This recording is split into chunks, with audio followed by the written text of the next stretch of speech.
Si ma'am hindi naniwala na may mga vlogger pala na nag-exist. Kaya nung sinabi ko nakabideo tayo ma'am, eto nangyari.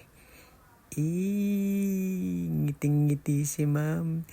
Napasara siya ng bunganga. Sobrang saya. At ayun nga sabi niya ma'am, totoo pala to.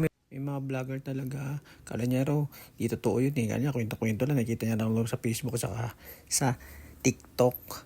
Sabi ko totoo yan ma'am. Tsaka sabi niya, paki-shoutout na nga rin pala yung mga friends niya. Tsaka yung girlfriend niya raw. Ay, girlfriend? Ba't ganun? Girlfriend nga ba? Tama ba yung pagkakarinig ko ng pagkakasabi niya? Tsaka yun na nga, paligo na nga ako dyan sa Pilipino Bal. Kwento pa rin siya ng kwento. Masaya si mo kasi ngayon lang daw siya nakakausap ng isang vlogger. Kahit hindi, joke lang yan. Hindi totoo yan. At ito na nga, may nakita nga kami dito. Si Boy Panda Boy. Ayan nga siya. Pagkaliko namin sa Pinobal, nakita namin siya. Shoutout nga pala sa'yo, Boy Panda.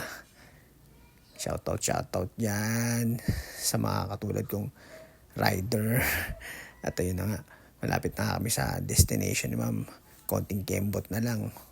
Doon nga pala siya malapit sa may FEU. At ayun na nga, tinuturo-turo niya na dyan. Dun. Dyan. Yan, lapit na si ma'am. Bababa na siya. Yan, bababa na si ma'am. Konting kembot na lang. Ayun. At pagbaba nga ni ma'am, pinakitaan niya na naman tayo ng prinsesa niyang ngiti. Diyan sa bandang yan.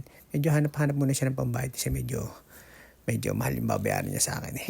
Yun, inabot niya na. Yan. At paghahubad niya ng helmet, yan. Kita mo naman parang si Dayan Medina. Yun, ang ganda ng ngiti. Grabe. Artistahin talaga si Ma'am Beautiful.